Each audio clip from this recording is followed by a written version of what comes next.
Is the deep state mafia setting up a massive cyber attack false flag on the American people that will disrupt the 2024 election? Well, it turns out that the United States intel agencies have been running tabletop exercises on this exact scenario. And now the Department of Homeland Security head Myorikas says the greatest cyber threat to America is something called Kill Ware. So what's really going on here? Are we being set up for a massive false flag? And investigative journalist Whitney Webb has been writing about these cyber attack tabletop exercises for years, and she's been exposing what they've been up to. And then this week we had a crazy quote-unquote cyber attack that seemed to shut down half the internet this week. Banks and Rumble was down. And what exactly is going on here? Are we being played like a fiddle? Whitney Webb joins us right now. Whitney, when you saw this big cyber attack unfolding this week, did you say, oh, here we go? Or is this maybe perhaps totally unrelated to your investigations? Well, I would keep in mind, for those that may not remember, a few years ago, the head of the World Economic Forum, Klaus Schwab, talked about a cyber pandemic, right? Right. Which implied that that there was to be in the near future what he described as something having significantly worse consequences for people worldwide than COVID. That was going to be, a cyber pandemic, meaning a series of cyber attacks. So I think that's essentially what's being foreshadowed here. And I think, we're if we follow some other WEF warnings, like we talked about last time, it's quite possible that we'll be seeing an escalation of what we've seen just this past week. But what matters also, and what doesn't get enough coverage, in my opinion, is how the attribution of who's allegedly responsible for these attacks. So if you look at the recent news that allege that some Chinese military-linked group called Volt Typhoon was embedded in U.S. national infrastructure. The only sources for that cited in those reports as to why that group is deemed to be Chinese, and the only groups allegedly finding them in these national systems of critical importance nationally are groups like mafia, as we talked about last time, helped create the CTI League. And also the CISA agency, their longtime head, though I don't think he's head anymore, but he was head at the time that agency was created, Chris Krebs, is former head of cybersecurity at Microsoft, and Microsoft also has a lot of connections to Cyber Reason, a group that's been doing a lot of these tabletop simulations that you referred to earlier. And then the other group besides Microsoft is called Recorded Future, and they were created with seed funding from Google Ventures and the CIA's In-Q-Tel. And they rarely, if ever, provide any direct evidence as to why a group is, Chinese or Iranian or North Korean or Russian. A lot of these groups, including, more notorious ones that blame stuff on Russian hackers during like the 2016 elections, like, CrowdStrike, for example, more often than not, they don't give any actual evidence. They say, we suspect, or this group behaves similarly to a group that is, of these various nationalities. And we need evidence, especially since WikiLeaks release of Vault 7, that the CIA and affiliated intelligence agencies in Five Eyes and beyond can blame any nation state they want by placing false fingerprints of various nation state actors in attacks, cyber attacks they actually conduct themselves. And the importance of that, when you're talking about attribution, is that, who's to blame for this catastrophic cyber attack? And it's very possible to have, an extreme psyop conducted on the American population that could push us into, World War III, which I think, the risk of that is much clearer to people now than it was even, a few months ago. Yeah, Colonel Douglas McGregor on our show has openly pointed out he believes that they may end up canceling the 2024 election, that martial law will be put in place, that there will be some sort of move to push Biden into a martial law situation. The 2024 election would be canceled in some capacity, and it will be totally controlled. And of course, your reporting with these tabletop exercises seems to suggest that this need for martial law would come as a result of a massive cyber attack. So can you talk about these tabletop exercises and what these agencies have been planning? And I mean, it's amazing to me that they're literally planning it. They've got the paperwork. They've been running the operations. This is not a conspiracy theory. They're laying the groundwork for this. Yes. So the exact scenario which Colonel McGregor discussed on your show has been simulated for years by the FBI, DHS, and various police departments, not just in the U.S., but also I believe they had one in the United Kingdom as well. And the company responsible for this is based in Boston. They're called Cybereason. They're a cybersecurity company with very overt ties to Israeli intelligence. And essentially what they conducted in this simulation was an attack on the election, but it wasn't an attack on election infrastructure. It was an attack on critical infrastructure, and also things like hacking traffic lights to cause accidents and kill people in car accidents, hacking self-driving cars to run over people waiting in line to vote, and hacking power grid and all sorts of things like that. So why are they conducting simulations supposedly about election security, but there was nothing about voting machines or, election infrastructure at all? It was about just murdering innocent people and destroying critical infrastructure or, jamming it essentially. And then, not that long after, the head of DHS, Alexander Myorikas, said that this exact type of hacks, which he referred to as Kill Ware, is going to be the next big cyber attack.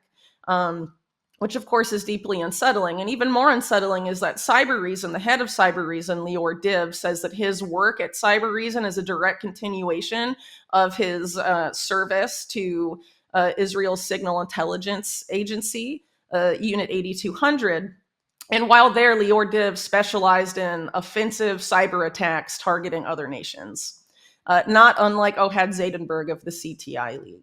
And it's important to mind that the head of the WEF, Partnership Against Cybercrime, that's leading this push for a regulated internet due to a coming cyber attack on critical infrastructure and the financial system, is an Israeli intelligence operative named Tal Goldstein that essentially created the model by which the companies that Ohad Zaydenberg and also Lear Capital, Cybereason, follow essentially, basically, the policy Goldstein created back in 2012, while Netanyahu was prime minister back then, and of course still is now, is that Israeli cybersecurity operation, or cyber operations that were previously conducted by Mossad or other Israeli intelligence agencies that used to be done in-house are now going to be done through private companies. And that same year, for example, 2012 is when Cybereason was created by Lear Capital, who says that his Cybereason is a direct continuation of his work at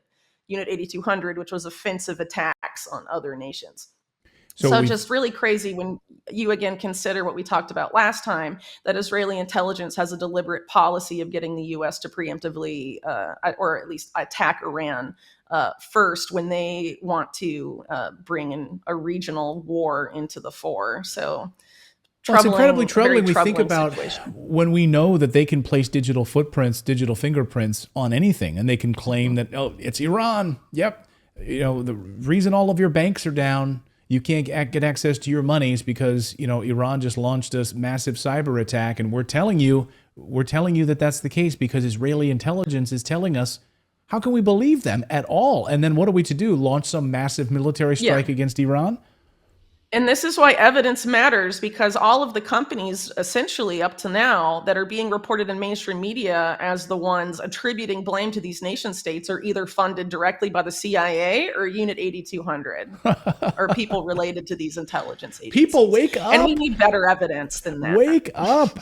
I mean, I hope people are paying attention to this, and people can yell and say whatever they want. They can say, that's anti-Semitic, whatever. Go, jump off a bridge. That's ridiculous. Like, these people are funded by these intelligence agencies. You are not stupid. Please, people, wake up and pay attention to what they're doing. And you're seeing, of course, runs on banks. You're seeing people concerned about how are they going to be able to get cash. They're driving us away from cash. They're driving us towards a central bank digital currency. They're driving us away or towards digital and away from cash. You already see what the European Central Bank is doing to limit your ability to use cash. You will be considered a terrorist on the gray market if you use more than, I think it's what, 1,000 euros for a transaction. That comes right out of the mouth of Christine Lagarde. That's policy now. So I think you're starting to see the scarcity of cash, and then of course the concerns about getting access to your digital banks. Very, very troubling if they can manipulate all of that with the flip of a switch. Yeah, I mean, it's definitely very disturbing. And the only way to get people to agree to give away all of those freedoms is to have them scared and panicked about something. And again, like we talked about last time, I think the extreme involvement of banks in a lot of these simulations, whether it's Cyber Polygon or other things that are similar that went on through this WEF partnership against cybercrime or the Carnegie Endowments.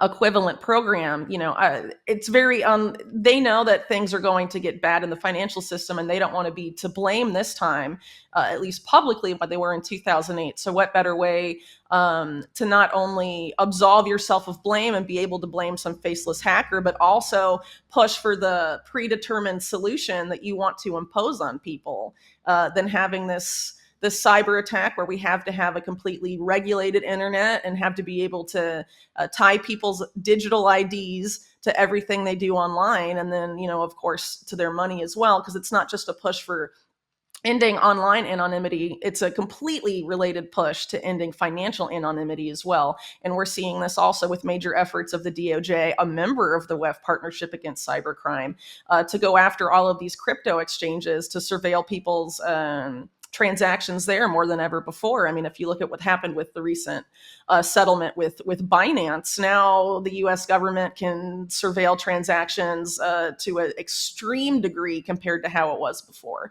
And I think that's likely to keep progressing as some of these new policies promoted that are being sought by the U.S. Treasury, for example, get approved. There's not just there's a coming push to push all of our money into the digital realm, and it's happening alongside an unprecedented push to surveil that digital money. So people need to be very aware that there's a lot of Orwellian solutions that are going to be pushed in the wake of this apparently coming cyber attack, aside from the war angle. And it's a very deeply unsettling situation. But to go back to these simulations for a second, I mentioned the things that they talked about doing, but I did forget to say that what they concluded was that there was going to be the election canceled and martial law declared.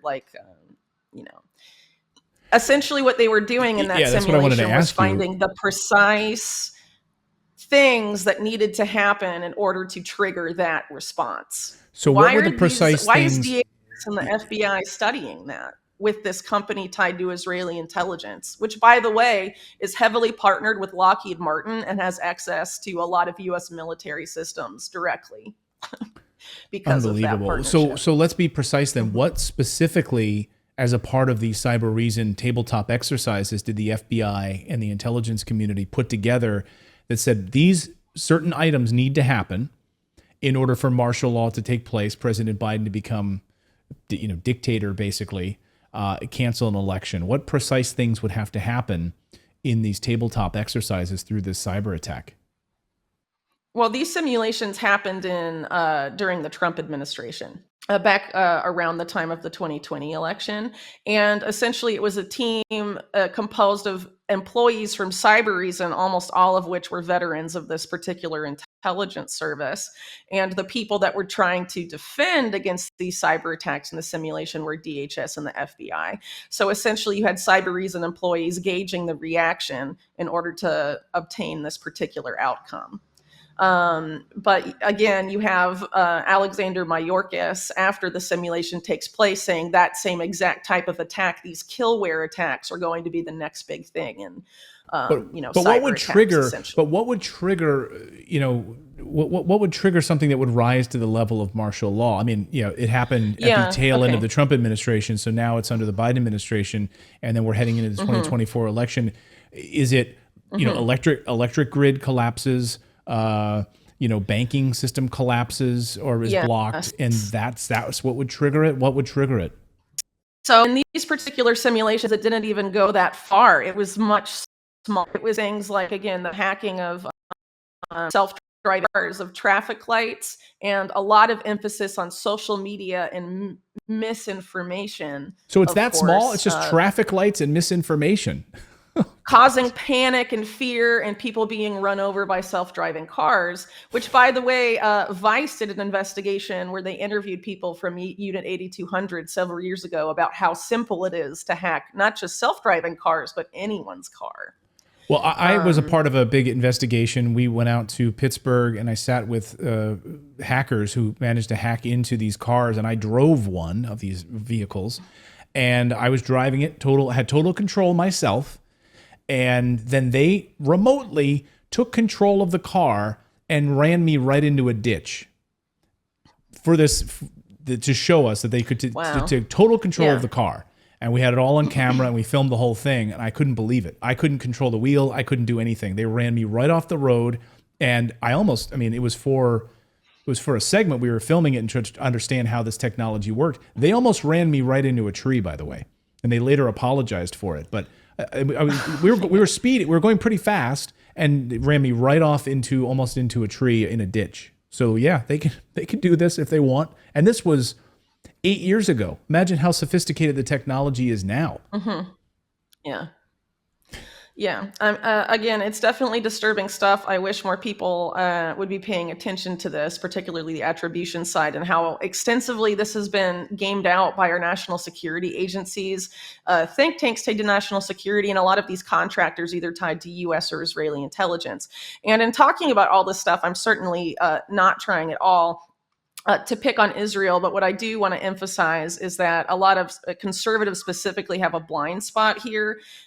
Israel, just like the US, has a deep state, and it has for a very, very long time. And if you go back to events like Iran-Contra and every sort of CIA scandal, essentially, from then on, the Israeli and American deep states collaborate very, very frequently on all sorts of things. And I think that's likely what we're seeing here as well in terms of this buildup. And it's, again, incredibly unsettling.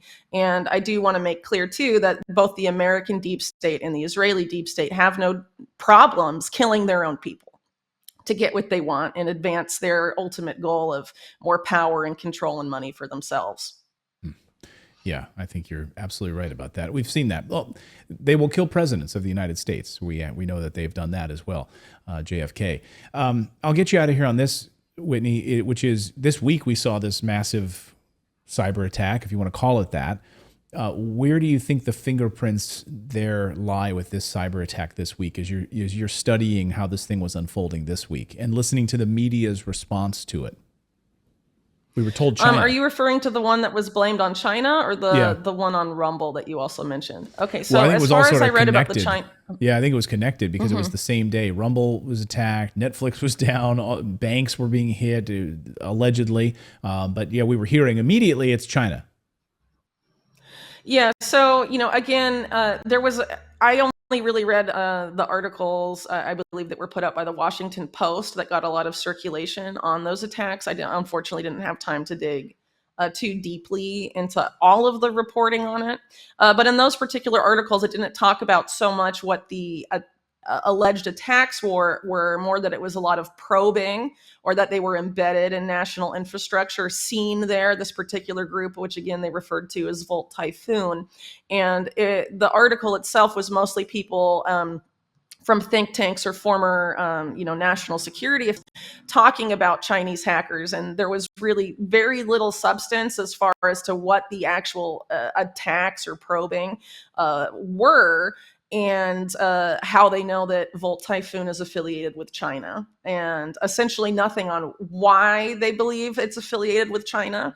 And again, what was said about what they were actually doing came from this group, Recorded Future, which was created with CIA money. And then this other, and then Microsoft, which again is deeply embedded with the CTI League, Cyber Reason, all other sorts of stuff. And, obviously through its affiliation with people like Bill Gates is definitely a big part of the push for, globalism more broadly, and all other sorts of things. And it's important to keep in mind that Microsoft is a major contractor for the U.S. national security state, and also for the Israeli national security state. And now Ukraine. And want to have their software put on all voting machines. It's called Election Guard. I wrote about that software back for Mint Press News a few years ago. And it's directly affiliated with NewsGuard, the censorship engine that's been under fire and I think recently sued by some big names as of late. Yeah. If NewsGuard was engaged in malfeasance, do you think Election Guard won't be? I would be kind of naive. Right. No, Election Guard's going to save us. Exactly. Oh, boy. I mean, George Orwell he just must be rolling over. It's unbelievable.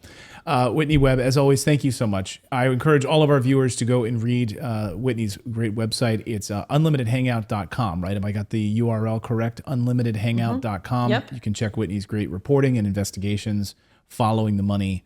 And so hopefully people wake up when they hear these stories, when they read a Washington Post story, they understand where this money is coming from. Whitney, great to see you. Thank you so much.